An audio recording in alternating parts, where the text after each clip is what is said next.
Hey everybody, it's Dr. Mike. Welcome to my channel. If you haven't visited before, we talk about drug nutrient depletions here and drug supplement interactions. So today we're going to take a brief look at what we call acid blockers. And just as the name implies, they block acid secretion by the stomach, and they are used for all sorts of different reasons. Whether you should be on one or not is debatable. My suggestion would be if there's any possible way to get off of an acid blocker, because they are finding all sorts of long-term effects from them that are not good, but we won't go there. We're just going to look at what these drugs may deplete in your system. So the acid blockers are of two types. Ones are called PPIs, proton pump inhibitors, and examples of those would be something like prilosec or Nexium or prevacid. And then there's another group called H2 blockers, which aren't used that much anymore, but Tagamet and Zantac and Pepcid. Those are the three, and you can even get those without a prescription nowadays.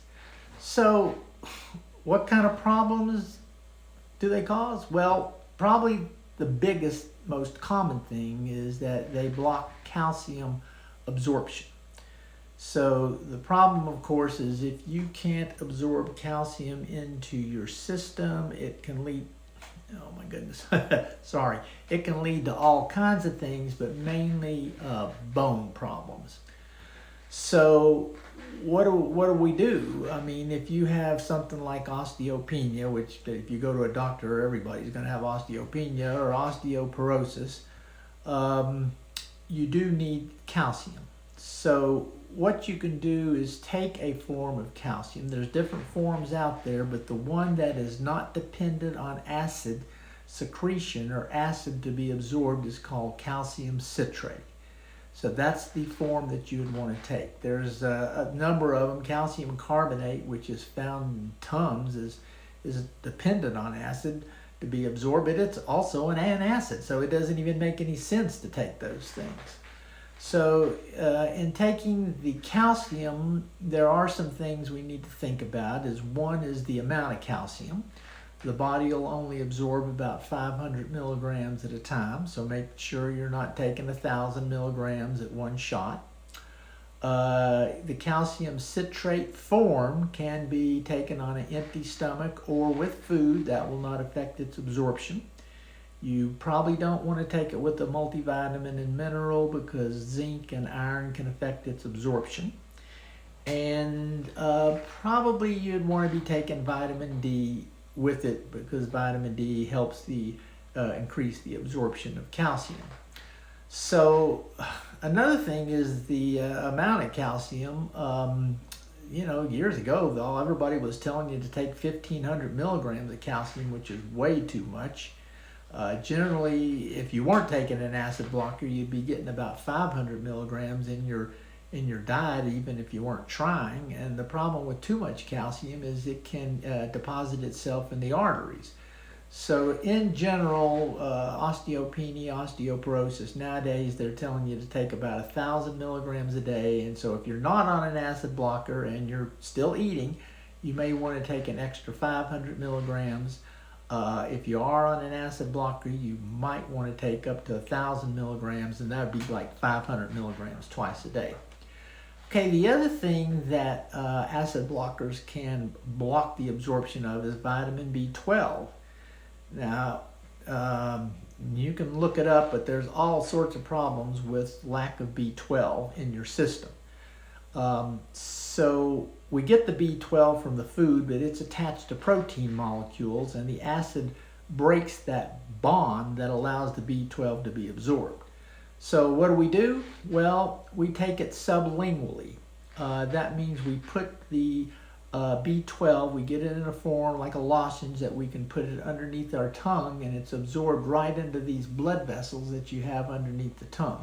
And that's why a lot of times doctors give people shots, because they're bypassing the stomach absorption problem. When it comes to vitamin B12, there's all sorts of different forms of it. There's cyanocobalamin, hydroxycobalamin, and methylcobalamin. You want the methylcobalamin form. That's the active form, and it goes right into your system.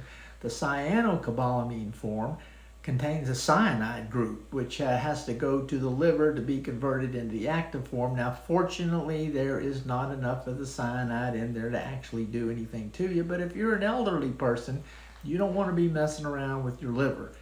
So I would suggest a methylcobalamin form, 1,000 micrograms once a day, and maybe for a day or two a week. Don't take it because you don't need to take something every single day. So when it comes to supplements, the only real problem I could see with taking acid blockers is if you were taking something called betaine hydrochloride, which is actually a form that brings acid to the stomach for people that have digestion problems. And this betaine hydrochloride might be found generally in digestive enzymes, although most people take it solely by itself.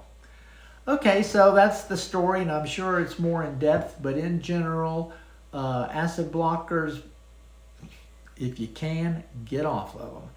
And if not, then if you need to take calcium, use the calcium citrate form. And for vitamin B12, use the methylcobalamin form. Okay, thanks for watching. Oh, and don't forget, please quit buying junk food. When you buy junk food, you're not getting any nutritional value whatsoever. It's not doing anything good for your body. It's making these giant food companies rich and richer, and it helps the pharmaceutical industry because the more junk food you eat, the more prescription meds you're going to be on. Okay, thanks again. Peace.